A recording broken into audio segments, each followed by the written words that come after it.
नमस्कार, NBC news 24 में आपका स्वागत है। मैं राजकुमार निठारौल। आज हम जयपुर ग्रेटर के पार्षद वार्ड नंबर 149 के स्वाति प्रणामी जी से हम रूबरू होने जा रहे हैं। क्या इन्होंने जनता के बीच में क्या क्या वादे रखे थे और फिर जनता ने इनको चुन के जिताया है, तो इसके पीछे क्या कारण है, क्या नहीं है, तो हम जनता से रूबरू और हमारे दर्शकों से रूबरू कराना चाहते हैं। मैम, हमारे चैनल में आपका बहुत बहुत धन्यवाद। धन्यवाद सर। मैम, मेरा आप से फर्स्ट क्वेश्चन रहेगा कि इस समय कोरोना काल चल रहा है और आप जनता के बीच में जाकर समाज सेवाएं कर रहे हो, तो आपको कैसा फील हो रहा है? देखिए, कोरोना चल रहा है, उसके लिए कोई कार्य को रोका जा सके 8 महीने से हम देख रहे हैं, 9 महीने से बहुत से कामों को रोका गया, लेकिन कुछ चीज़ें, कुछ परिस्थितियां ऐसी हैं जिनको हम रोक नहीं सकते। रोज़मर्रा की ज़िंदगी में सफाई भी चाहिए, रोज़मर्रा की ज़िंदगी में लाइट भी चाहिए। हर काम को करने के लिए अपनी सुरक्षा को ध्यान में रखते हुए हम हर काम को करें, ऐसा मैं मेरे वार्ड ही नहीं अभी तो पूरे राजस्थान, पूरे जयपुर शहर के लोगों से निवेदन करूंगी कि ये काल इतना ध्यान देकर चलने वाला है कि अपने परिवार समाज की दृष्टि को हमें पूरे से ध्यान रखना है और काम को भी छोड़ना नहीं है। मैम, अपने पार्टी के कार्यकर्ता होने के बावजूद भी पार्टी ने आपको टिकट नहीं दिया, तो इसके पीछे क्या कारण था मैम? देखिए, टिकट मालवीय नगर विधानसभा में सिर्फ 26-28 जो भी थे, जितने भी बांट कहते हैं अपन एक एमएलए के उसमें, तो खाली ना एमएलए उसको पूरा बांट सकता है और ना संगठन पूरा बांट सकता है। ये कहीं ना कहीं मेरी तकदीर में कुछ ऐसा लिखा था कि मुझे कुछ अलग से हट के करने के लिए लिखा हुआ था, तो मुझे ये स्टेप लेना पड़ा। संगठन और सत्ता ने जो किया वो अपने स्तर पर अच्छा किया और मेरे सहयोगियों ने जो किया वो अपने स्तर पर अति उत्तम करने का प्रयास किया है। तो मैडम, आपने पार्टी की बगावत करके फिर आपने निर्दलीय ऐलान किया कि मैं चुनाव लड़ूंगी, तो इसमें आप में सबसे ज़्यादा किसका सपोर्ट रहा? क्या जनता का सपोर्ट रहा या फिर आप अपने मन से ही ऐसा विचार बनाया? सबसे पहले तो मैं आपके चैनल के माध्यम से ये कहना चाहूँगी कि मैं कभी भी पार्टी की बागी होना नहीं चाहती थी। ये मेरे सहयोगी, मेरे वार्ड के लोग, मेरे परिवार के लोग, मेरे समाज के लोग, उन सब की चाहत थी जो मुझे पूरी करनी थी। और फिर ये था कि जब पार्टी ने मुझे घर बैठा ही दिया है, तो परिवार और समाज के लिए एक दाव खेलना मेरे लिए कोई बड़ी बात नहीं थी। 5 साल कार्य क्षेत्र में रहूंगी या उससे पहले घर बैठ जाऊंगी, ये दोनों तो निश्चित हो ही चुके थे। इसीलिए ये पार्टी का सिंबल नहीं मिलने के बावजूद भी समाज और वार्ड के लोगों की चाहत को लेकर मैं क्षेत्र में उतरी थी, कर्म क्षेत्र में उतरी थी, और उन्होंने ही अपने कार्य को सफल करने का पूरा बीड़ा उठाया और कार्य को अति उत्तम तरीके से किया और कार्य सफल हुआ। तो मैम, ऐसा तो हुआ होगा कि आपको सिंबल को तो वोट नहीं मिले, सिर्फ आपके नाम को वोट मिले, तो ऐसा क्या सही है? हो सकता है, क्योंकि आजकल वोटर बहुत समझदार हैं। उन्होंने मेरे पिछले 5 साल का कार्यकाल भी देखा और पार्टी ने भी मुझे कभी छोड़ा नहीं, तो इसका मतलब कहीं ना कहीं मेरी कर्मठता, मेरे कार्य करने की शैली लोगों के दिलो दिमाग पर हावी थी। तो अगर फिर से एक मौका मुझे दिया जाएगा तो उनका ये विश्वास था कि कार्य को करेंगी, लगन से करेंगी, इसीलिए हो सकता है कि उन्होंने ये मेहनत की और मुझे भी इस निर्दलीय के रूप में उतारा। और मैं आज पूरा प्रयास करूंगी कि इन 5 सालों में उनकी हर उम्मीद पर, उनके हर कर्म पर खरा उतरने का प्रयास करूंगी।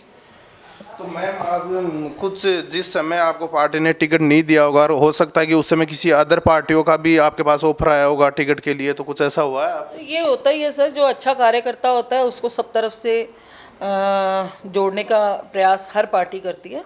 निश्चित रूप से ऐसा रहा, लेकिन ये मेरा निर्णय नहीं था कि मुझे क्या करना है। मेरे बहुत सारे मेरे शुभचिंतक, मेरे सहयोगी थे, जिन सब ने मिलकर और मेरी तरफ से यूँ मानकर कि जैसा हम चाहेंगे, क्योंकि मैंने, पार्टी ने मुझे छोड़ दिया था 5 साल के लिए, तो मैंने एक यही प्रण किया था कि जैसा ये लोग चाहेंगे, मुझे जिस लायक ये समझेंगे, मैं उसको पूरा करने का अपना पूरा सहयोग दूंगी।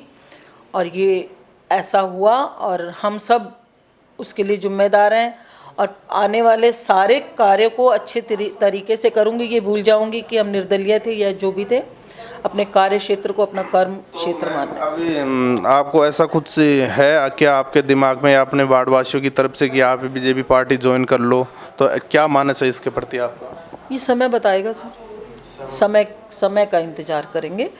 बाकी कर्म अपने वार्ड में करना है, निश्चित रूप से अपना 100% देकर अपने कार्य को सफल बनाने का प्रयास करूंगी।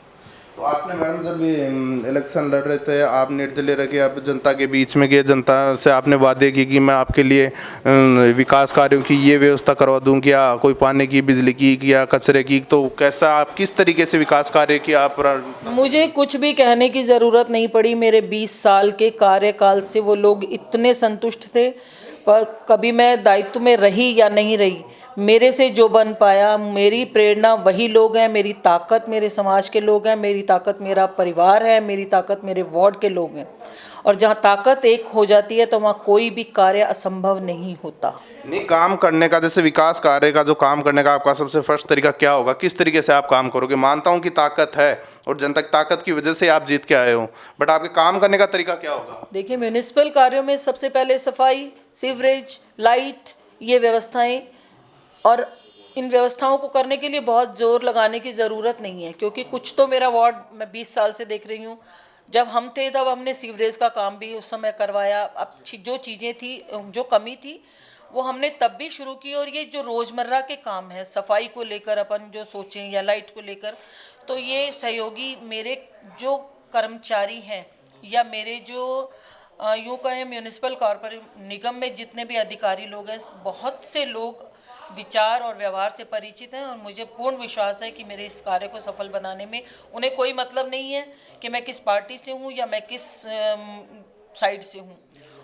और कर्म करने के लिए वो मेरे सहयोगी रहेंगे। इस आपके चैनल के माध्यम से मैं उन्हें फिर एक बार निवेदन करूँगी कि इस कार्य को करने में आपके सहयोग की अति आवश्यकता रहेगी, और आप सबके सहयोग के बिना कोई भी कार्य पूरा नहीं हो सकेगा।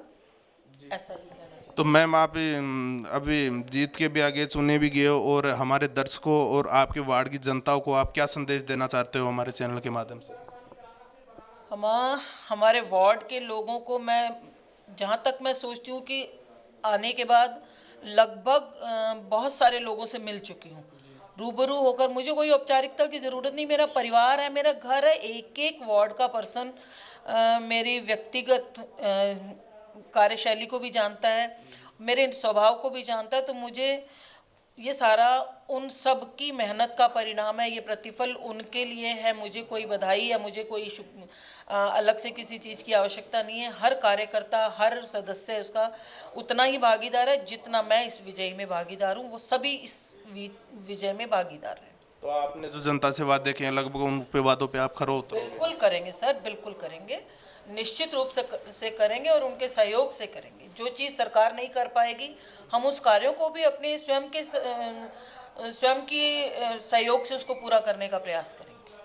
सबकी भागीदारी सुनिश्चित करेंगे। तो आज हम सवती पडनामी जी से मिले और उनसे रूबरू हुए, तो वो कह रहे हैं कि मैंने जनता से जो वादे किए हैं उन वादों पे मैं खरी उतर पाऊंगी, और अगर मैं पार्टी भी ज्वाइन करूंगी तो मैं जनता के विचारों लेके और फ्री में पार्टी ज्वाइन कर पाऊंगी। तो उसके लिए बहुत बहुत धन्यवाद मैम, आपका बहुत बहुत धन्यवाद।